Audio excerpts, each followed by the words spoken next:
Élisée est l'une des figures les plus fascinantes et puissantes de l'Ancien Testament. Il fut un homme choisi par Dieu pour poursuivre le ministère du grand prophète Élie, et son histoire est marquée par des miracles impressionnants, du courage et une foi inébranlable. Pour comprendre qui il était et l'impact qu'il a eu, nous devons voyager dans le temps et explorer le contexte de sa vie et de ses actions. Découvrons cette histoire émouvante et rencontrons le prophète qui non seulement a suivi Élie, mais qui a également accompli des miracles qui continuent à inspirer aujourd'hui. Élisée n'était pas une personne ordinaire. Il est né dans une petite ville appelée Abel-Méhola, située dans la région de la Transjordanie, près du fleuve Jourdain. Il venait d'une famille riche et avait une vie confortable, mais Dieu avait un plan différent pour lui. Il était le fils de Shaphat, un fermier qui possédait plusieurs bœufs. Lorsque Dieu appela Élisée à être le successeur d'Élie, il labourait la terre avec 12 bœufs, ce qui montre qu'il était un homme travailleur, habitué à la sueur de son front et aux tâches ardues des champs.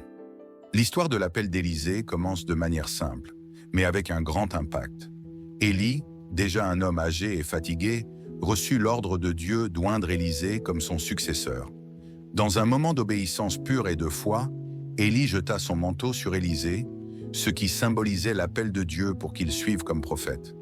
Lorsque Élisée se rendit compte que Dieu l'appelait à une mission aussi grande, il fit quelque chose de surprenant. Il n'hésita pas. Il demanda la permission à ses parents, prit congé de sa vie antérieure et brûla ses charrues et ses bœufs comme un signe qu'il n'y avait pas de retour possible. C'était comme s'il disait « Maintenant, ma vie est entre les mains de Dieu et il n'y a pas de retour en arrière. » Ce geste d'Élisée est une leçon pour nous tous. Lorsque Dieu appelle, nous devons être prêts à laisser derrière nous nos préoccupations et à le suivre de tout notre cœur, sans regarder en arrière. Élisée suivit Élie avec zèle, en le servant comme un disciple fidèle. Il était prêt à apprendre et à accomplir la volonté de Dieu, même si cela signifiait un grand changement dans sa vie. Les années passées par Élie et Élisée ensemble furent remplies d'apprentissage, mais aussi de défis.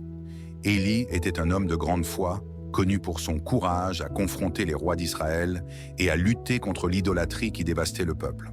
Cependant, à la fin de son voyage, Élie savait que son temps était compté.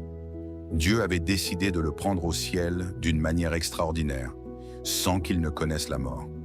La Bible rapporte qu'Élie et Élisée firent un dernier voyage, traversant le Jourdain et laissant derrière eux le peuple. Avant d'être enlevé au ciel, Élie demanda à Élisée ce qu'il voulait. Élisée, avec un cœur rempli de foi et d'audace, demanda quelque chose d'impressionnant. « Laisse-moi, je te prie, une portion double de ton esprit. » Il ne demandait pas des richesses ni du pouvoir terrestre. Élisée voulait une plus grande portion de la grâce et du pouvoir de Dieu pour accomplir sa mission. Élie répondit, « Tu as demandé une chose difficile, mais si tu me vois être enlevé, cela se fera. » Alors comme Élie l'avait promis, tandis qu'ils marchaient ensemble, un char de feu et des chevaux de feu apparurent et séparèrent les deux. Élie fut enlevé au ciel dans un tourbillon, sans connaître la mort. C'était quelque chose d'inimaginable. Au moment de l'ascension d'Élie, Élisée était là, témoin de cet événement surnaturel.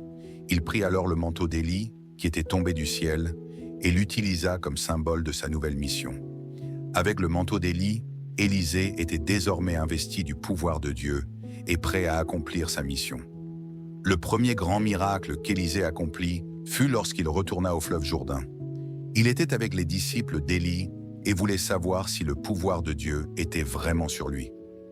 Élisée fit alors quelque chose d'incroyable. Il prit le manteau d'Élie et frappa les eaux du Jourdain. À la surprise de tous, les eaux se séparèrent, permettant à Élisée de traverser le fleuve à pied sec, tout comme Élie l'avait fait auparavant. Ce miracle n'était pas seulement une confirmation que l'Esprit de Dieu était sur Élisée, mais aussi un message puissant pour le peuple d'Israël.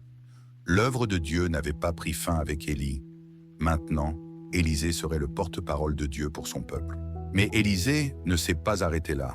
Il a continué à accomplir des miracles qui ont démontré la puissance de Dieu face aux besoins quotidiens du peuple. Une fois, un groupe de prophètes s'est retrouvé sans eau et Élisée a prié Dieu. Il a demandé au Seigneur d'envoyer de l'eau pour étancher la soif du peuple et Dieu a répondu par une pluie abondante. Élisée a également purifié l'eau contaminée d'une ville la rendant à nouveau potable, et il a guéri de nombreuses personnes malades. Un autre miracle remarquable d'Élisée s'est produit lorsqu'une veuve, désespérée par ses dettes et sur le point de perdre ses enfants à cause des créanciers, est venue voir le prophète. Elle ne savait plus quoi faire, et, les larmes aux yeux, elle a imploré de l'aide. Élisée lui a demandé de rassembler tous les récipients vides qu'elle pouvait trouver et de les lui apporter. Ensuite, il a prié Dieu et a dit à la femme de commencer à verser le peu d'huile qu'elle avait dans les récipients. À la stupéfaction de tous, l'huile n'a cessé de couler jusqu'à ce que tous les récipients soient remplis.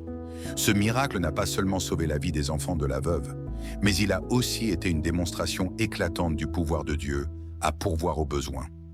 Même dans les situations les plus désespérées, Dieu ne nous abandonne jamais.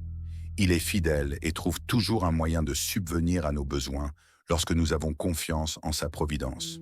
Mais peut-être que le plus grand miracle d'Élisée a été celui qui concernait la vie et la mort. Un jour, un homme qui avait été enterré près de la tombe d'Élisée a été jeté sur son corps. Lorsqu'il a touché les os du prophète, il est revenu à la vie. Ce miracle extraordinaire a démontré que la puissance de Dieu ne se limitait pas à la vie d'Élisée, mais qu'elle demeurait même après sa mort. L'œuvre d'Élisée a continué à impacter des vies bien après son départ de cette terre. Cet événement nous enseigne une leçon profonde. La puissance de Dieu n'a pas de limite. Il peut accomplir des miracles dans n'importe quelle situation, et sa grâce ainsi que sa miséricorde sont éternelles. Le ministère d'Élisée, bien que marqué par de nombreux miracles, a aussi été une démonstration constante que Dieu contrôle tout. Élisée a vécu jusqu'à un âge avancé, et à sa mort, il a été enterré dans un tombeau. Cependant, sa mort n'a pas marqué la fin de sa mission. Au contraire, l'héritage d'Élisée a continué d'inspirer et d'encourager le peuple de Dieu. Il a laissé un témoignage de foi inébranlable, de courage face à l'adversité et d'un ministère rempli de miracles révélant la puissance et la grâce de Dieu. Le nom d'Élisée signifie « Dieu est salut » et sa vie a été un véritable reflet de cette vérité. En suivant Élie, Élisée n'a pas seulement poursuivi l'œuvre du prophète, mais il a également amplifié l'impact de Dieu sur le peuple d'Israël d'une manière puissante. Il nous enseigne que lorsque nous suivons Dieu de tout notre cœur, il nous utilise pour accomplir de grandes choses et réaliser des miracles pour sa gloire. L'histoire d'Élisée est bien plus qu'une succession de miracles. C'est une histoire de foi, de courage et d'obéissance. Élisée nous apprend que Dieu est fidèle, qu'il est capable de transformer nos vies et de nous utiliser d'une manière que nous n'aurions jamais imaginée. Il nous rappelle qu'avec Dieu, tout est possible et que la véritable grandeur réside dans le fait de le servir avec un cœur pur et disposé à obéir à son appel. L'héritage d'Élisée nous met au défi d'être fidèles, de faire confiance à Dieu en toutes circonstances et de croire qu'il peut accomplir l'impossible dans nos vies. Que nous puissions apprendre d'Élisée à vivre avec foi, à compter sur la provision de Dieu et à suivre son appel sans hésitation. Tout comme Élisée, nous sommes tous appelés à mener une vie de service pour Dieu et il nous donne la capacité d'accomplir ces miracles dans le monde d'aujourd'hui. Si vous avez été touché par l'histoire d'Élisée et par les puissants miracles que Dieu a accomplis à travers lui, je suis sûr que vous serez également captivé par l'histoire de Rahab, une femme dont la foi et le courage ont fait d'elle une héroïne de la Bible. Rahab, une femme d'une ville ennemie, a pris une décision qui a changé le cours de l'histoire et prouvé qu'avec une foi sincère, n'importe qui peut être transformé par la grâce de Dieu. Je vous laisse la carte à côté pour que vous puissiez la découvrir dès maintenant. Merci beaucoup d'avoir regardé jusqu'ici et on se retrouve là-bas.